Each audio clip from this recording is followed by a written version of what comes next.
Underworld don Dawood Ibrahim को जहर देने की बात सामने आ रही है। चर्चा है कि उसे जहर देकर मारने की कोशिश की गई है, जिसके बाद उसकी हालत नाजुक बनी हुई है।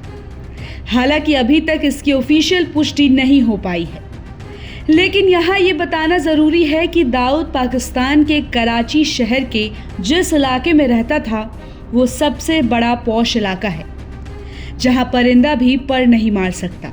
ऐसे में सवाल ये पैदा होता है कि इतनी सुरक्षित जगह पर रहने वाले एक व्यक्ति को जहर देने की हिमाकत कौन कर सकता है, जबकि उसकी सुरक्षा में आईएसआई और पाकिस्तानी सेना के लोग तैनात रहते हैं। आज हम अपने इस वीडियो के जरिए बताएंगे कि जहर देने के पीछे किसका हाथ है और इस मामले में हमारे देश के प्रधानमंत्री नरेंद्र मोदी और गृह मंत्री अमित शाह की क्या भूमिका है। बस आप बने रहिए हमारे वीडियो के साथ और देखते रहिए सहारा समय डिजिटल। जी आगे बढ़े उसके पहले आइए जान लेते हैं कि दाऊद को जहर कौन दे सकता है और क्यों। दाऊद जिस सुरक्षा के घेरे में रहता है, पहले उसके बारे में जिक्र कर लेते हैं। दाऊद कराची के सबसे पॉश इलाके में रहता है।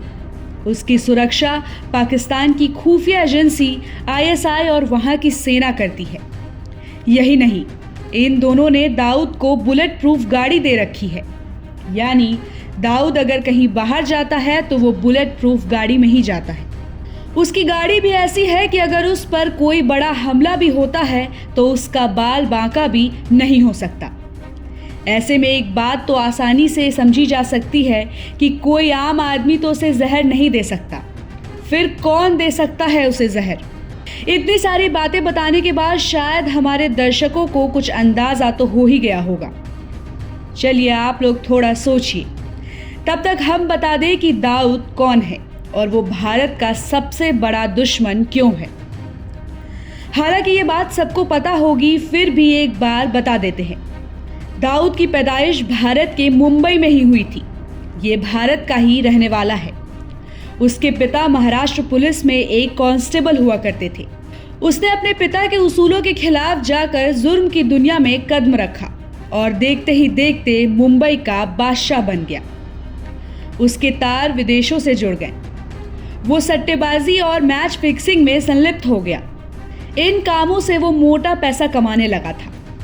यही नहीं, एक समय ऐसा भी था जब मुंबई का कोई भी फिल्मी डायरेक्टर उसकी अनुमति के बिना फिल्में नहीं बना सकता था। लेकिन उसने एक काम ऐसा कर दिया जिससे वो भारत का सबसे बड़ा दुश्मन बन गया। 1993 में उसने मुंबई में बॉम्ब ब्लास्ट करवा दिया, जिसमें 250 से ज्यादा लोगों की मौत हो गई थी, जबकि सैकड़ों लोग घायल हो गए थे। उस बॉम्ब ब्लास्ट के बाद वो विदेश भागने में सफल हो गया था। 2003 में इंटरपोल ने उस पर 2.5 करोड़ अमेरिकी डॉलर का इनाम भी रखा था। पूरी दुनिया की पुलिस उसे ढूंढती रही और वो पाकिस्तान के कराची शहर में आराम से रहता रहा। आज भी वो कराची में ही है। भारत के साथ साथ वो अमेरिका का भी मोस्ट वांटेड अपराधी है, मोस्ट वांटेड आतंकवादी है।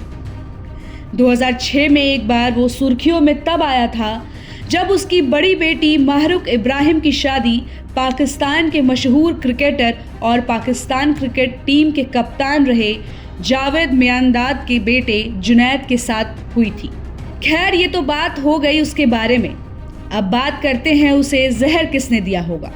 अभी कुछ दिन पहले देश के गृह मंत्री अमित शाह ने लोकसभा में बयान दिया था कि पाक अधिकृत कश्मीर यानी पीओके भारत का ही हिस्सा है। उस बयान के बाद पाकिस्तान में हाहाकार मच गया था। वहां की सेना और वहां की खुफिया एजेंसी आईएसआई की नींदें उड़ गई थी। दोनों अमित शाह के बयान को सुनने के बाद जरूर सोच रहे होंगे कि अब क्या किया जाए।